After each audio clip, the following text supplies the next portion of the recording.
사람은 누구나 본성적으로 거룩한 것과 하나님을 싫어합니다. 사람의 심정이 부패했기 때문에 거룩과 경건에 관한 것은 하지 못하도록 잡아다니고 있습니다. 이러한 것은 모든 사람들의 가진 공통적인 경향성입니다.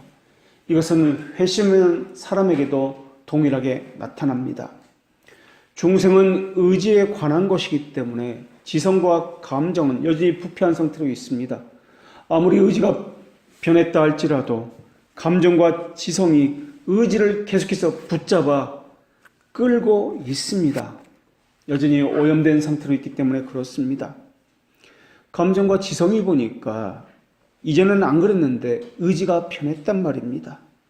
그러니까 더더욱 감정과 지성이 의지를 붙들고 끌어안치는 것입니다. 이러한 것을 복종한다는 것은 너무 쉬운 일이 아닙니다. 그래서 우리 주님께서는 이러한 일을 자기를 죽이는 것과 같이 고통스럽고 거의 불가능하다고 말씀하시면서 이것이 얼마나 고통스러운지 십자가에 자기를 못 박는 것이라고 그렇게 말씀해 주셨습니다. 그런데 사람들은 자기를 죽이는 것이 이렇게 고통스럽고 십자가에 못 박는 것 같은 죽임을 맛보니까 의지를 복종시키기 위해서 여러 가지 고함물들을 만들어내기 시작했습니다. 프로그램을 만들었습니다. 프로그램에 참여하게 해서 의지를 부추기게 하고 또한 순종하는 것으로 만들어냈습니다. 그렇다면 정말 하나 물어보겠습니다.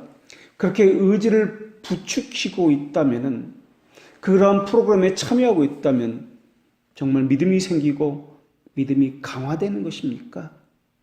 교회가 바삐 움직이고 여기저기서 프로그램에 참여하는 사람들로 정말 붐비고 있다면 그들은 정말 믿음이 좋아지는 것입니까? 전혀 그렇지 않습니다. 믿음은 하나님의 선물로 주어진 것이며 하나님의 말씀으로만 강화됩니다. 그런데 역사적으로 보면은 의지를 부추기기 위해서 수많은 방법들이 동원되었습니다. 가장 쉽게 동원하는 것이 무엇이냐면 본성적인 가족관계, 인간의 그 심리를 이용하는 것입니다. 동정심을 유발하는 행위를 하기 위해서 의지를 부추깁니다. 그러다 보니까 어머니 학교, 아버지 학교, 아기 학교, 노인 학교, 결혼 학교, 학부모 기도회 같은 별의별 학교들이 다 생깁니다. 또 어떤 경우에는 무지한 이성을 깨워서 의지를 부추기려고 한 적도 있습니다. 또 어떤 경우에는 법을 강력하게 만들어서 강력한 제재 수단을 통해서 의지를 부추기려고 한 경우도 있습니다. 또 어떤 경우에는 달콤한 것을 내세웁니다. 그리고 이것을 행하게 되면, 순종을 하면 이것이 너희들에게 제공된다라고 해서 의지를 부추겼던 그러한 경우도 있습니다. 또 어떤 경우는 인간의 안에 잠재되어 있던 그 두려움을 불러일으켜서 지옥이나 죄악에 대한 공포심 때문에 의지를 불러일으키는 경우도 있습니다. 이를테면 중세시대에 있었던 십자군을 일으켰던, 그러기 위해서 면죄부를 주는 것과 같은 일입니다. 또 어떤 사람들은 진리를 어떻게 아느냐에 대해서도 많이 연구하기 시작했습니다. 그들이 연구에서 나온 개념이 통념이라는 개념입니다. 그래서 무지한 사람들을 일깨워서 진리로 인도한다는 명목으로 나온 것이 프랑스에서 만들어낸 최초의 백과사전이라는 것입니다. 그것을 알면은 진리로 인도함을 받을 수 있다 생각해서 나온 것이 바로 그런 것입니다. 그러한 것들을 통념이라고 이야기합니다. 다른 말로는 상식이라고 이야기합니다. 그런데 오늘날 교회는 이러한 통념과 관련된 수많은 이야기들이 있습니다. 이를테면은 사람들이 많이 모이니까 좋은 교회라는 그런 통념을 가지고 있습니다. 하나님께서 복을 많이 주셨기 때문에 교회가 커진 것이라는 그런 통념입니다. 그래서 지하실 교회는 안 된다, 가서는 안 된다라는 생각을 하고 있습니다. 또 어떤 사람들은 재정이 투명해야 참된 교회다라는 생각을 합니다. 그래서 인터넷에서 교회에 대한 재정을 공개하면은 그것이 바른 교회다라는 의식을 갖습니다. 그래서 사람들은 그런 교회를 좋은 교회라는 인식을 가지고 찾아다닙니다. 이러한 것들이 다 통념입니다. 신자는 자신의 일상생활에서 일어나는 모든 일에 대해서 반드시 해석을 해야 합니다. 어떤 것이 성경의 지지를 받고 있는지 그렇지 않은지 분별을 해야 하기 때문에 그러합니다. 만약에 내가 그것에 대해서 해석할 자신이 없다면 목회자에게 가서 이것에 대해서 해석해 달라고 이야기해야 합니다. 그런데 문제는 해석을 해줘도 사람들은 듣기를 싫어합니다. 왜냐하면 목사가 해주는 그 해석은 내가 듣고 싶어하는 해석이 아니기 때문에 그렇습니다. 이런 태도는 말씀을 듣는 태도에서도 그대로 드러납니다. 그것이 하나님의 말씀인가를 살펴야 하는데 그러지 아니하고 내가 원하는 말씀인가, 내가 원하는 생각에 그것이 합치하는 것인가를 이러한 것을 따집니다. 결국 내 의지를 부추기는 것은 내가 원하는 답을 주는 경우에만 내 의지를 동원해서 그것에 순종하고 있다라는 것입니다. 거기에는 하나님의 말씀에 순종하는 내가 있는 것이 아니라 부패한 내 마음에 따라서 움직이는 부패한 내 의지가 있는 것입니다. 그런 사람은 자기가 원하는 것을 계속해 제공해 주올 때만 교회를 다닙니다.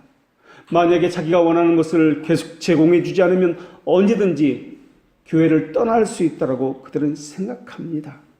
그래서 교회에서 슬그머니 허용되는 것이 고한물인데 이 고한물들은 결국 미신으로 우상숭배로 굳어지게 되는 것입니다. 그렇게 우상숭배로 굳어지게 되면은 그런 것들이 자신의 본성에 맞는 습관이기 때문에 교회 다니는 것이 전혀 부담스럽지 않습니다. 오히려 재미가 있습니다. 그런 사람들이 모여서 끼리끼리 예배한다고 하지만 그들이 행하는 것은 예배가 아니라 자기 안에 가지고 있는 우상을 숭배하는 일을 하고 있는 것입니다. 믿음은 오직 들음에서 납니다. 그런데 하나님 대신에 프로그램만 매달려서 자신의 의지를 그것에 의지하고 있습니다. 그러다 보니까 공적 모임은 우상 숭배와 불경건한 학교가 되었습니다. 그러다 보니까 교회에서는 교리를 묻어버리고 다 버려지게 된 것입니다. 그렇게 고한물을 가지고 사람들의 의지를 부추기다 보니까 예수님 그분에 대해서는 관심이 없습니다. 그저 예수님이 하신 기적이나 예수님이 하신 그 교훈에만 관심을 가지고 있습니다. 그래서 내게 언제 그런 일이 일어날까?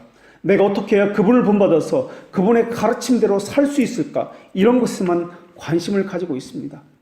그러다 보니까 사람들은 각기 예수님을 위대한 선생이다, 썩은 사회를 변화시키는 선지자다, 무지한 군중을 일깨우는 세례 요한이다라고 이렇게 예수님에 대해서 생각하고 있는 것입니다.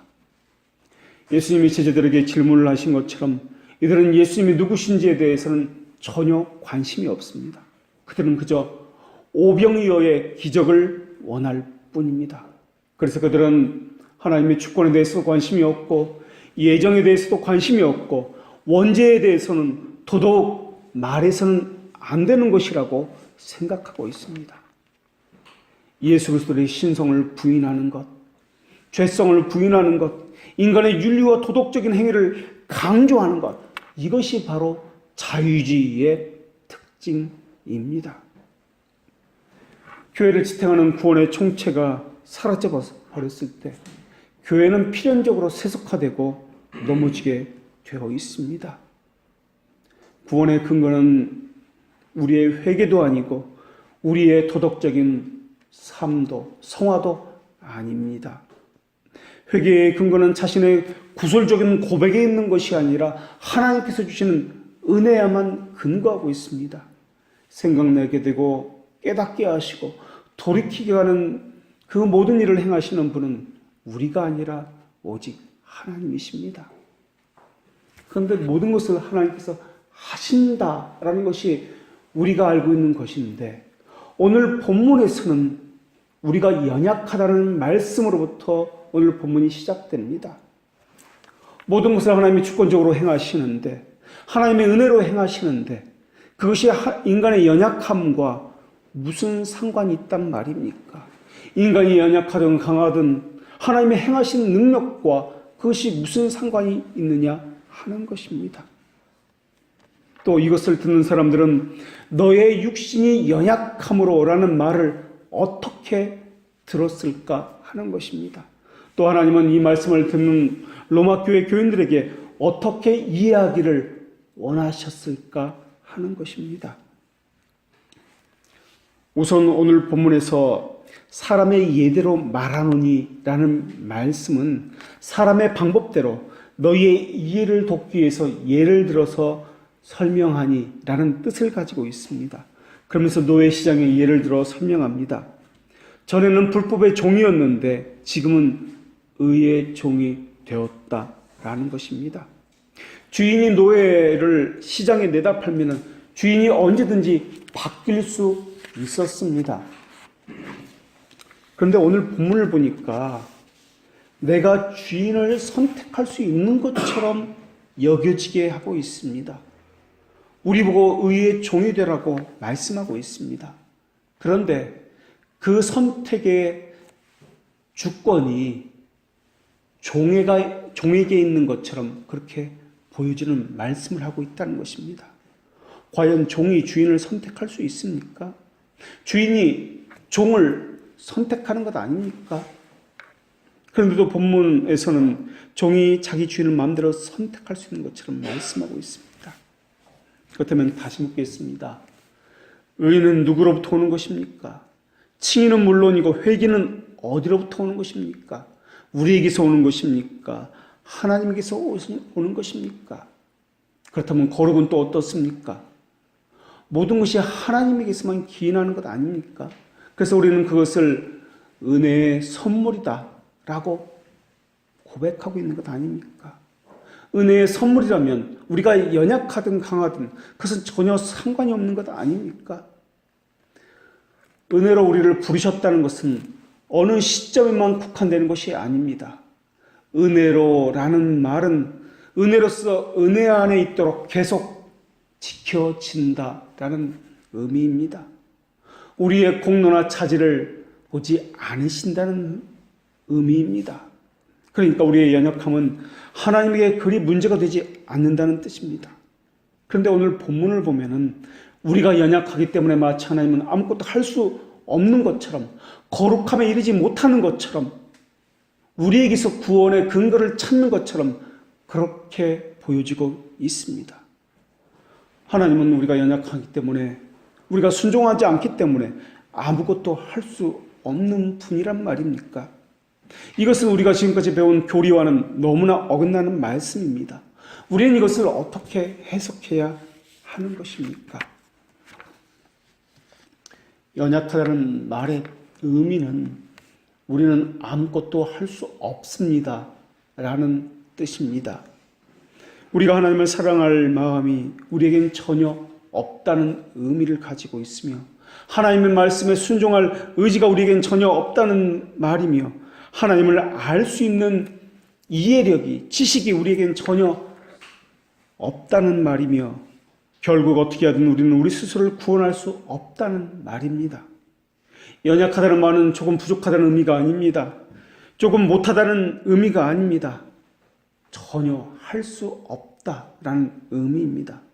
이것을 이사야 선지자를 통해서 주님이 우리 연약한 것을 친히 담당하시고 짊어지셨다라고 말씀해 주셨습니다. 주님이 우리의 연약한 것을 짊어지셨다 할 때 이 연약함은 연약한 것이 아니라 아무것도 할 수 없는 무능을 이야기합니다. 그런데 오늘 본문에서는 순종하라, 거룩하라 라고 말씀하고 있다라는 것입니다. 우리는 아무것도 할 수 없는데 거룩하라니요. 이것은 무엇을 의미할까요? 우리는 연약하다는 말의 의미를 하나님의 주권을 통해서 바라봐야만 합니다. 욥의 친구 가운데 빌닷이 하나님의 능력이라는 주제를 가지고 꺼내들었습니다. 그런데 빌닷은 하나님의 능력에 대해서 너무나 빈약한 말밖에 하지 못했습니다.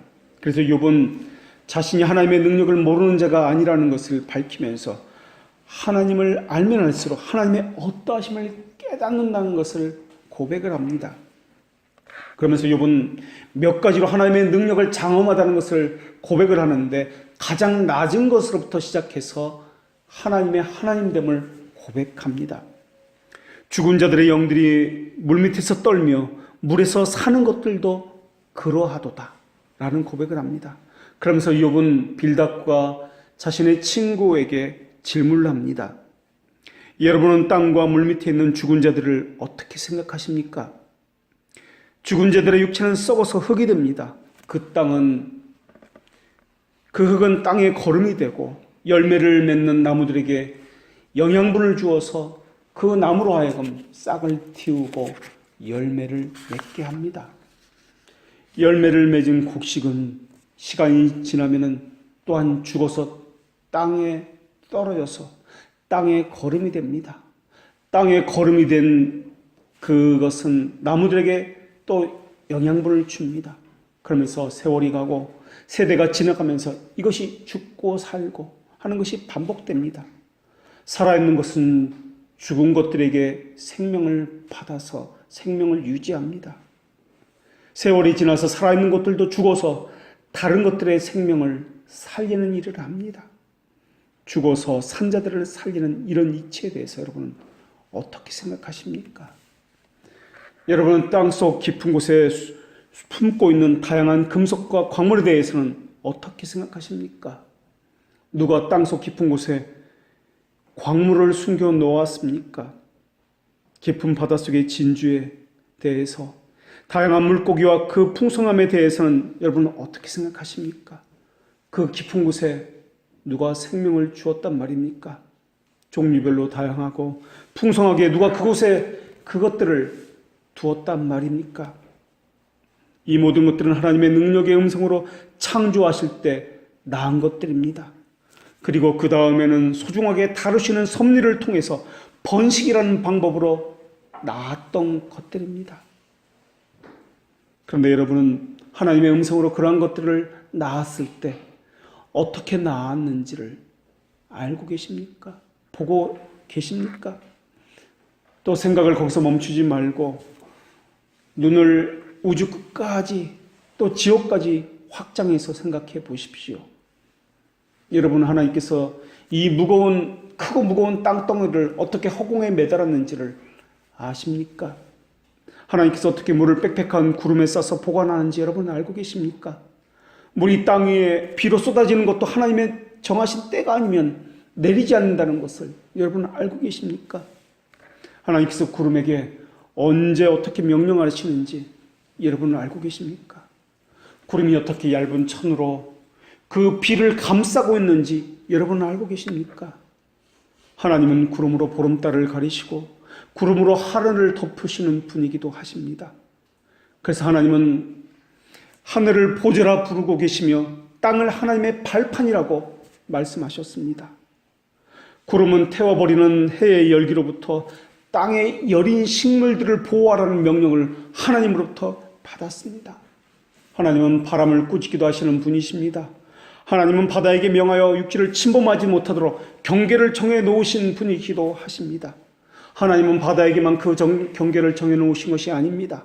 하나님은 하늘에게도 그 경계를 정해 놓으셨고 이 땅에 존재하는 모든 것들에게도 그 한계를 명하여 정해 놓으셨습니다. 우리의 죽음도 그것을 증명하고 있지 않습니까? 우리가 이렇게 병들고 아프고 하는 것도 다 죽는다는 것을 말하기 위함이 아닙니까? 하나님 앞에서는 수월도 벗은 몸으로 드러날 것이며 멸망도 가림을 얻지 못할 것입니다. 하나님은 죽은 자들의 거처도 다 알고 계십니다.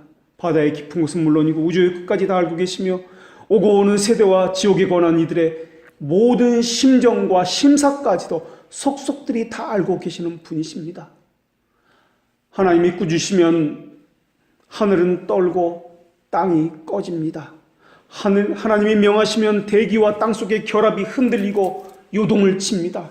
하나님이 말씀하시면 별이 흔들리고 또한 해가 떨어지기도 합니다. 하늘 기둥이 흔들리며 별들은 그 수명을 다하고 빛을 잃어가기도 합니다.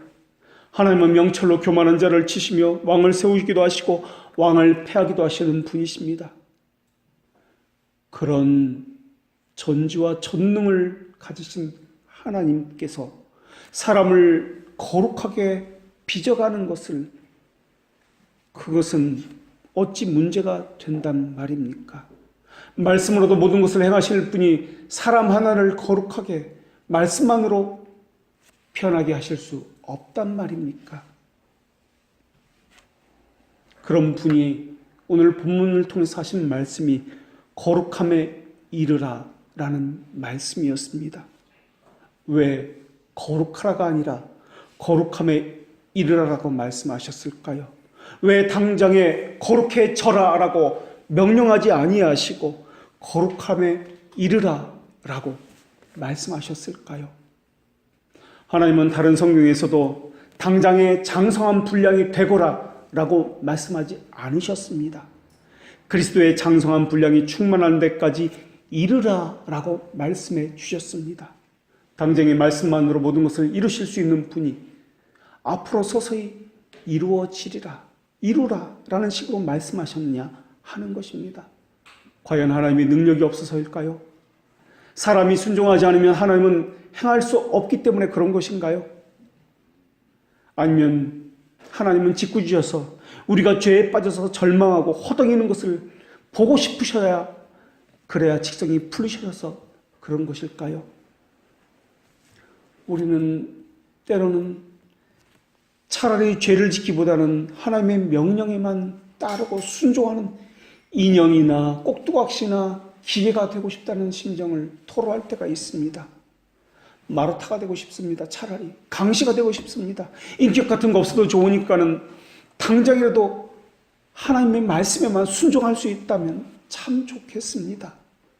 그런데 하나님은 우리가 죄에서 벗어나길 아무리 기도한다 할지라도 그렇게 당장의 거룩함으로 완전한 사람으로 만들어주시지 않습니다. 그런데 하나님의 능력을 봅시다. 우리 심령 속에 은혜를 심어주시는 것도 하나님의 능력의 어떠함을 잘 볼 수 있는 것입니다. 우리 심령 속에 은혜를 심어준다는 것, 어둠 속에서 빛을 창조하는 것과 마찬가지입니다. 죽은 심령 속에 은혜를 심는 하나님의 능력을 부활이라고 불러도 무방할 것입니다. 완전히 죽은 자였습니다. 죽은 자는 들을 수도 없고 말할 수도 없고 움직일 수도 없습니다. 더군다나 선을 행할 의지도 없고 하나님을 사랑할 능력도 없습니다. 하나님을 닮을 지성도 없으며 마음은 전적으로 부패해서 악을 행할 자유 의지 외에는 아무것도 없습니다. 죽은 자였습니다. 하나님은 그러한 자들을 살려내셨습니다. 하나님은 죽은 자들의 심령 속에 하나님의 은혜를 심으셨고 그런 능력을 하나님은 창조라 불러주셨습니다. 그래서 중생과 거듭남을 우리는 재창조의 사건이다, 제2의 창조다라고 이야기합니다. 창조의 기초를 놓기 위해서는 하나님은 무한한 지혜가 필수적이었듯이 구속의 위해서는 은혜의 무한한 효력이 필수적이었습니다. 하나님이 이것을 행하신 하나님의 능력을 사도 바울을 통해서는 이렇게 말씀해 주셨습니다. 하나님이 우리를 흑암의 권세에서 건져내사 빛의 자녀가 되게 하셨으니 빛이 없었습니다. 흑암, 그 어둠에는 아무것도 없었습니다. 그때 하나님께서 하신 말씀이 빛이 있으라 였습니다. 하나님 우리를 흑암에서 건져내어서 우리 안에 빛이 있으라 말씀하셨고 빛으로 인도해 내셨습니다. 이것이 무에서 유를 만들어낸 하나님의 능력입니다.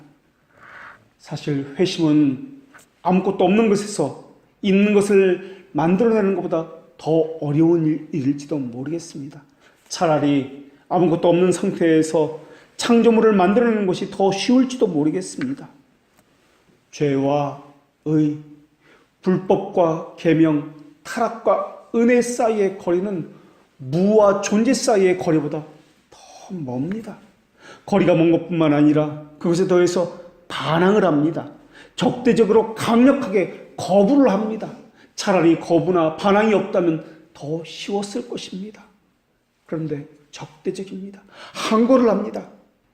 적대적이고 항거를 하고 거리가 멀면 멀수록 무언가를 만들어내기 위해서는 더 많은 능력들이 필요합니다. 우리가 잘 알고 있듯이 병든 사람을 건강하게 회복하는 것은 의사에게는 아주 쉬운 일에 속할지도 모르겠습니다. 그러나 죽은 사람을 살려내는 것은 아무나 할 수 있는 것이 아닙니다. 아니, 그 누구도 할 수 있는 일이 아닙니다. 그래서 하나님은 창조를 손으로 지으셨다라고 말씀해 주셨고, 하늘을 손가락으로 지으셨다라고 말씀해 주셨고, 회심을 팔로 해내셨다라고 말씀해 주셨던 것입니다. 이사야 선지자는 이것을 알고서 회심이야말로 천지를 창조하는 것보다 더 많은 하나님의 은혜가 들어있다, 더 많은 하나님의 수고가 있었다는 것을 고백하지 않고는 견딜 수가 없었던 것입니다. 창조 속에서 우리는 이 땅의 것을 소유했습니다. 그러나 회심을 통해서는 하늘의 상태를 소유했습니다. 창조 속에서는 무가 유로 변화되었습니다. 회심 속에서는 지옥이 천국으로 바뀌었습니다. 우리 주님은 하나님에 대한 지식을 세상에서 가장 단순하고 아무것도 모르는 갓난 아이에게 계시해 주신 것에 대해서 감사를 드리면서 하나님 아버지께 천지의 주제시다라는 호칭을 올려드렸습니다. 하나님은 아무것도 모르는 갓난 아기에도 하나님을 아는 지식을 주셔서 또한 하나님을 찬양케 하시는 분이십니다. 하나님은 돌들로도 하나님을 찬양케 하며 영화롭게 하시는 그런 능력이 있으신 분이십니다. 하물며 우리에게 그러한 능력을 행하지 못한다는 것은 있을 수 없다라는 것입니다. 창조의 능력은 하나님의 능력이 한 장엄한 행위입니다. 그러나 그리스도 안에서 역사하사 죽은 자들을 다시 살리신 것은 더 큰 능력입니다.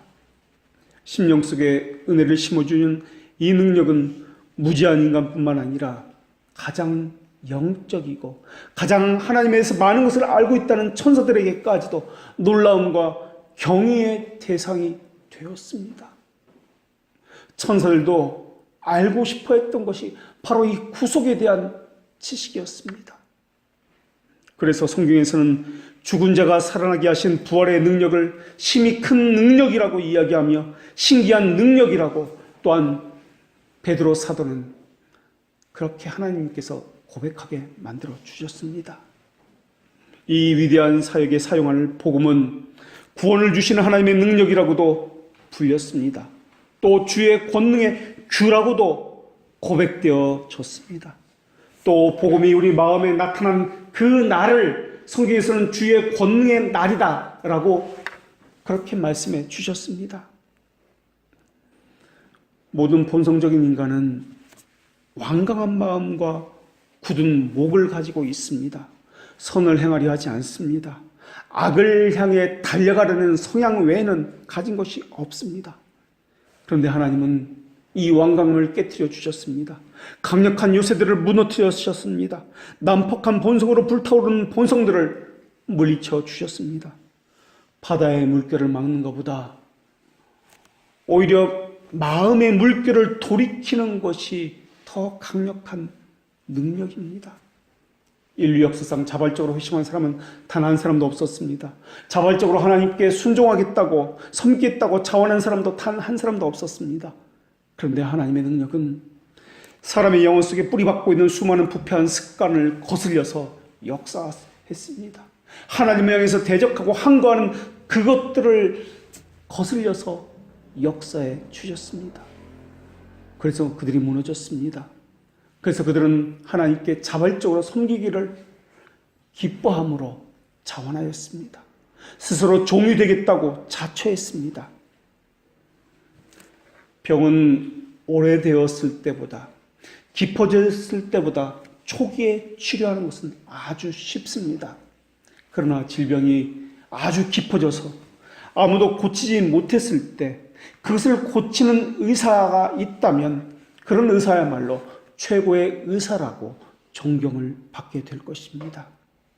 최고의 의사라고 불리는 이 칭호는 얼마나 심각한 병을, 남들이 고치지 못하는 병을 고치느냐에 따라 달려 있습니다. 그때 그 사람이 가졌던 악한 질병은 오히려 그것을 고치는 의사를 돋보이게 하는 좋은 도구로서 사용될 것입니다. 그것과 마찬가지입니다. 하나님께 아무리 강력하게 대항한다 할지라도 우리 안에서 우리를 악하게 하는 모든 것들은 오히려 하나님의 능력을 더 돋보이게 하고 하나님의 영광을 드러내고 하나님을 찬양하는 도구로 그 악들은 그렇게 하나님의 도구로서 사용된다라는 것입니다. 결국 우리를 사로잡은 교만한 생각들, 우리의 악한 행위들, 이러한 모든 것들은 하나님의 능력의 승리를 위해서 섬기고 있었던 도구에 불과했던 것입니다. 홀로 찬양과 영광을 받으시는 주님이시여. 우리는 아직도 많은 옛 습관을 가지고 있습니다. 옛 본성이 있고 수많은 유혹들에 노출되고 쉬운 본성을 가지고 있습니다. 우리 생각으로는 이것들 하나하나가 하나님의 은혜를 대적하는 장벽이라고 생각할지도 모르겠습니다. 우리 지식 속에 숨겨져 있는 모든 오류도 복음을 어리석은 것이라 여기라고 그렇게 속삭이고 있는지도 모르겠습니다. 우리 의지를 가득 채우고 있는 이 해악도 복음은 우리를 결박하는 족쇄다라고 속이고 있는지도 모르겠습니다. 자발적으로 누군가의 종이 된다는 것은 우리의 본성과는 어울리는 것이 아닙니다. 그런데 보십시오. 우리는 우리 스스로를 종이라고 차차하고 있으며 하나님을 주님이라고 부르고 있습니다. 이것을 누가 우리 안에서 무엇으로 어떻게 한 것입니까? 악의 편견에 휘둘리는 마음 안에 그리스도의 십자가를 심는 것은 결코 간단한 문제가 아닙니다. 인간의 본성은 그렇게 쉽게 변하지도 않으며 또한 새로운 것을 받아들이지도 않습니다. 더더욱 하나님과 거룩과 경건에 관한 것은 항거하는 것이 우리의 본성입니다. 그런데도 하나님 우리 안에서 하나님의 뜻을 행해 주셔서 우리 자신에 대한 자부심과 우리 자신에 대한 탁월함을 자랑하는 마음을 제거해내기 시작하셨습니다. 오직 죄를 위한 자리 외에는 우리 마음에는 없었습니다. 그렇게 외쳤던 것이 우리입니다. 그런데 보십시오. 우리 마음 안에 어느새 하나님을 위한 자리도 마련해 놓고 기다리고 있습니다. 하나님은 우리 본성의 교만함을 내던지게 하셨고 완강한 고집을 꺾게 하셨고 우리가 자랑하던 모든 욕망을 십자가 앞에서 버리는 것을 사모하도록 만들어 주셨습니다. 심지어 자기가 높아지는 욕망을 하나님을 영원롭게 하는 열망으로 바꾸어 주셨습니다. 자기의 영예를 위한 계획을 버리게 하셨고 하나님을 향한 경멸로 가득했던 그 마음을 하나님을 향한 경외로움으로 넘쳐나도록 바꾸어 주셨습니다. 자기를 바라보면서 절망하는 마음을 그리스도를 바라보게 함으로써 부활을 꿈꾸는 소망도 갖게 하셨습니다. 하나님은 감각적 쾌락을 위해서 살던 사람을 돌이켜서 하나님의 지혜에 대해서 감탄하는 사람들로 만들어 주셨습니다. 그런데 우리는 우리 자신에 대해서 자주 무엇이라 말하고 있습니까? 계속해서 반복해서 똑같은 죄를 짓고 있는 자신에 대해서 절망하고 있습니다. 거룩함에 이르러야 하는데 우리는 그러지 못하고 있다고 그렇게 하소연하고 원통해하고 있습니다. 그렇다면 다시 묻겠습니다. 이런 마음은 누가 주신 것입니까? 이런 생각들은 결코 이전에는 없었던 생각들입니다. 거룩함에 이르러야 하는데 거룩함에 이르지 못하고 있습니다. 이 생각 자체가 은혜가 아닙니까? 자기를 의지하며 살았습니다. 자기 외에는 모든 정죄의 대상이었습니다. 세상의 심판자가 되어서 모든 사람을, 특히 위정자들을 향해서 욕을 했고 삿대질했던 것이 우리였습니다. 남을 판단했고 정죄했던 이들을 돌이켜서 겸손하게 만들었습니다. 악에 대한 믿음만 가졌던 이들을 돌이켜서 진리에 대한 믿음을 갖게 만드셨습니다. 우리 자신을 지옥에 끝까지 끌고 내려갔던 습관적인 욕망을 미워하게 만든 것은 쉬운 일이 아니었을 것입니다. 미워했던 의무들을 소중히 여기게 만드는 것도 쉬운 일이 아니었을 것입니다. 사탄과 사탄의 지휘 아래서 열렬하게 사탄에게 충성했던 것들을 다 버리고 만든 것도 그렇게 쉬운 일이 아니었을 것입니다. 우리 심정은 무엇이라고 말하고 있습니까? 그것은 죄라고 말하고 있지 않습니까? 그것은 우리가 할 수 있는 것이 아닙니다. 우리 안에서 성령님께서 그것은 죄라고 말씀해 주고 있는 것 아니겠습니까? 하나님께 기도하면서 이것을 없애주십시오라고 하는 것들, 생각 속에서 저질렀던 죄의 행위들을 다시는 이래서는 안 되는데 라고 하는 것들, 이것은 우리 힘으로 되는 것이 아닙니다. 죄로 가득한 마음에서 죄를 즐거워하는 마음을 제거하는 것도 우리가 할 수 있는 것이 아니었습니다. 전에는 무시하며 함부로 대했던 하나님을 사모하게 만드는 그러한 마음도 우리가 할 수 있는 것이 아닙니다. 더군다나 우리 감정 속에서 이토록 오랫동안 강력한 기본을 갖고 있었던 사탄을 쫓아내기 위해서는 측량할 수 없는 강력한 능력이 우리에게 있어야 했습니다. 사탄은 수많은 가라지와 잡초를 우리 생각과 마음속에 그 씨앗들을 뿌려놓고 있습니다. 그곳에는 사탄이 놀기에는 너무나 좋은 토양이 되었습니다. 그리고 성령의 열매를 맺기에는 불가능한 토양이었습니다. 그런데 하나님께서는 그 토양을 단숨에 바꾸어 놓으셨습니다. 그리고 알곡과 가라지가 함께 자라도록 허락해 주셨습니다. 그리고 추수의 마지막 때 그 알곡과 가라지를 구별하여 가라지는 뽑아서 불에 태운다라고 말씀해 주셨습니다. 이건 역시 하나님의 은혜가 아니고는 설명할 길이 없습니다. 하나님은 우리의 의지에 강제적인 것을 행하지 않으십니다. 그런데도 불구하고 우리의 의지를 변화시킵니다. 하나님은 우리 의지를 억지로 끌고 가지 않으면서도 우리의 의지를 끌어당겨 주셨습니다. 우리가 의지가 전에는 좋아하지 않던 것들을 이제는 즐거워하게 만들어 주셨습니다. 누가 교회를 사모했단 말입니까? 누가 하나님의 말씀을 사모하여 찾아다니게 했단 말입니까? 이전에 우리가 가졌던 본성은 이것을 결코 허용하지 않았던 것들입니다. 하나님, 우리가 가지고 있던 육체적 본질을 거슬려서 역사하셨고 우리의 타락한 의지가 하나님의 기쁘신 뜻을 행하도록 바꾸어 주셨다는 것입니다. 그래서 하나님의 역사가 얼마나 큰 능력인지를 보여주기 위해서 그것을 다른 말로 부활이다 라고 부르고 있습니다. 그런 능력이 하나님께서 당장에 거룩하라고 말씀하지 아니하시고 거룩함에 이르라 라고 말씀해 주셨습니다. 이것은 하나님께서 연약한 인간이 강해지기를 바란다는 말씀이기보다는 자신의 연약함을 아는 가운데 죄를 고백하기를 하나님께서는 원하셨기 때문에 그렇습니다. 죄 짓지 않는 완전한 인간이 되기보다는 죄가 무엇인지를 알고 하나님만을 의지하는 그러한 관계를 원하셨기 때문에 그러합니다.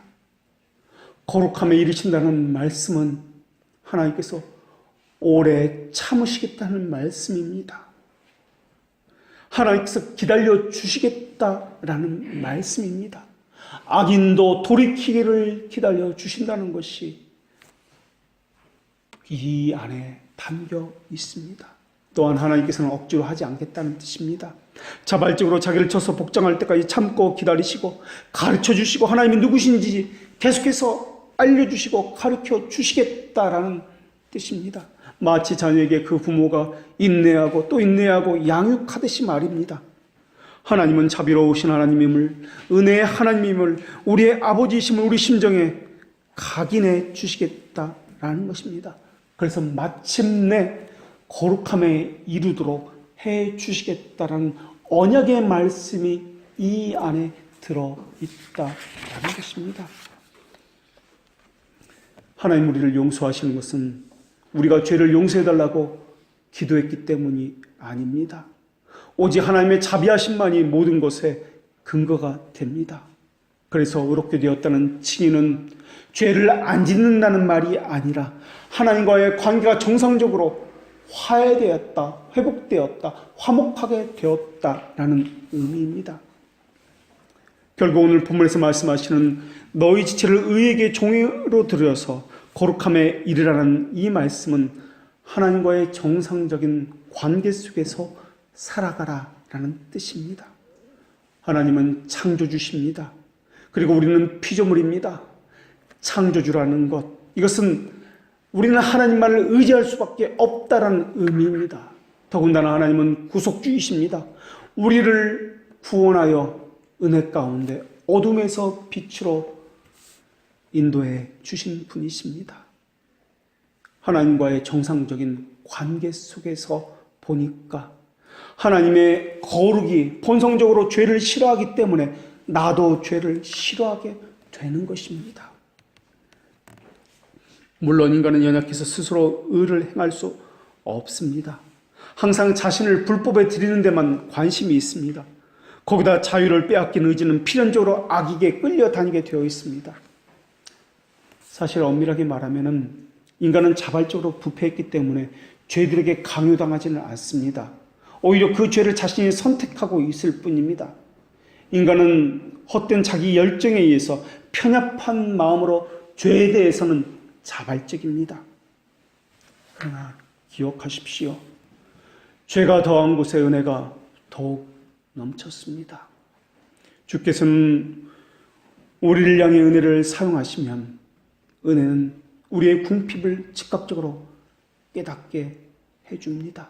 죄를 죄로 알게 하고 하나님의 은혜의 크기와 깊이가 어떠한지를 깨닫게 해주는 것이 은혜입니다. 하나님의 의를 향한 열망을 주는 것이 은혜이며 하나님을 사랑하고 하나님에 대해서 알고 싶어하는 연구에 대한 열망을 주는 것도 은혜입니다.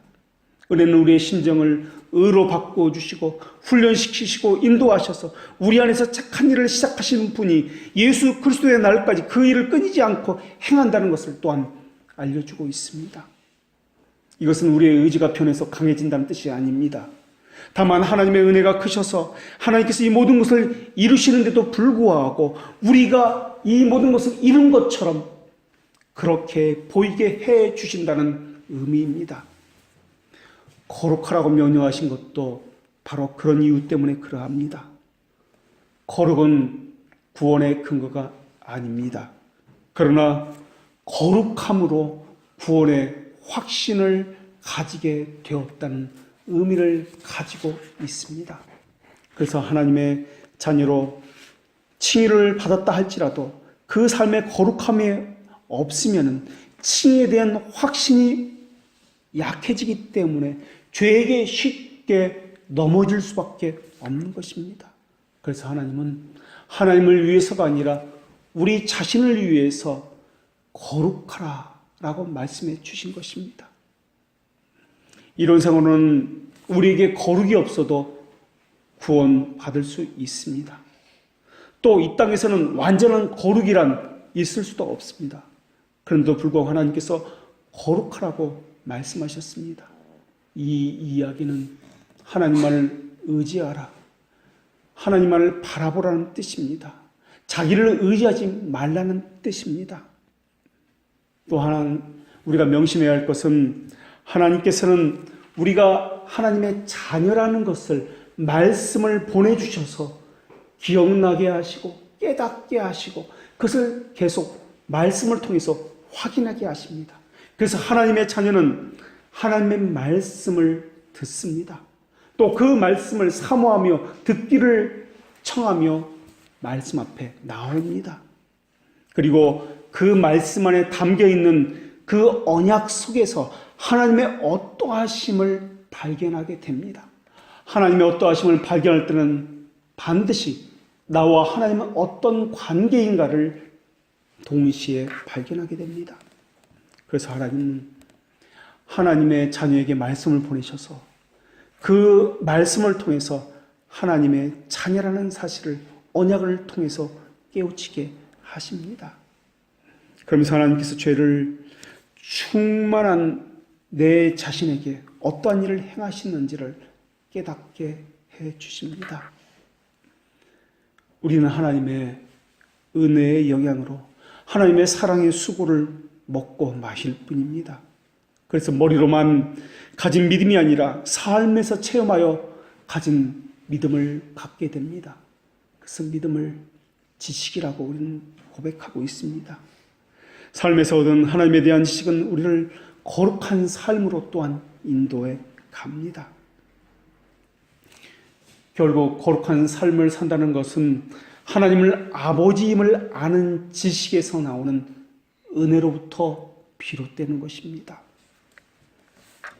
칭의를 견고하게 붙잡는 것은 거룩입니다. 거룩한 삶이 없으면 구원의 혁신이 희미해지기 때문에 죄에게 쉽게 넘어질 수밖에 없습니다. 그러나 칭의를 붙잡고 확신 가운데 살게 하기 위해서 하나님께서 우리에게 거룩하라고 명령하신 겁니다. 물론 그 일을 이루시는 분은 하나님이십니다. 그러나 겉으로 드러나는 것은 하나님께서 하셨지만은 우리가 거룩한 행위를 한 것처럼 그렇게 보여지도록 그렇게 하십니다. 모든 것을 하나님께서 하셨으나 우리가 한 것처럼 그렇게 보여지게 하시는 이유는 그것을 통해서 하나님의 자비의 상급을 우리에게 또한 주시기 위해서입니다. 그러나 우리는 공로를 하나님과 함께 공유하려 해서는 안 될 것입니다. 어떤 작은 능력이라도 우리에게 있지 않습니다. 그래서 이러한 모든 것들을 무상적 은혜라고 이야기하며 이것을 두 번째 창조라고 이야기하며 이것을 흑암 가운데서 건져내사 부활이라고 그렇게 이야기합니다. 같은 죄를 반복해 짓는다고요? 내게는 거룩함이 없다고요? 그렇게 절망하시는 분들은 기억하십시오. 죄를 멀리해야 하는 것은 맞습니다. 그러나 여러분은 부활의 은혜를 이미 맞이한 사람들입니다. 흑암에서 빛으로 옮겨간 사람들입니다. 그렇기 때문에 다시는 죄를 짓지 말아야 하는데 라고 고민하며 고통스러워하며 또한 그것을 죄라고 인식하고 있는 것입니다. 그래서 죄를 짓는 자신에 대해서 절망하고 있는 것입니다. 그래서 죄를 짓는 자신에 대해서 그렇게 고통스러워하고 있는 것입니다. 믿음의 눈으로 하나님을 바라보십시오. 하나님은 어제나 오늘이나 위로를 주시고 은혜 주시기를 기뻐하시는 분이십니다. 그러나 사탄은 계속해서 자신의 행위를 의지하라고 자신의 손을 바라보라고 이야기합니다. 하나님의 주시는 은혜를 소멸시키고 있는 것이 사탄이 하는 일입니다. 우리가 언제부터 우리의 행위로서 구원을 얻는다라고 그렇게 생각했습니까? 하나님은 죄를 짓지 않는 여러분을 원하는 것이 아니라 물론 그러한 것도 원하시지만 하나님과 관계를 먼저 원하십니다. 그리고 여러분이 거룩한 삶을 살도록 명하신 것은 여러분 스스로가 하나님의 자녀라는 사실을 확신하는 삶에서 체험하여 살기를 원하기 때문에 그렇게 명령하신 것입니다. 그래서 당장에 거룩하라 명령하지 아니하시고 또한 완전하게 고쳐주지 아니하시고 하나님의 은혜만을 의지하도록 인내하며 기다려주시며 거룩함에 이르라라고 말씀해 주셨습니다. 기도하겠습니다.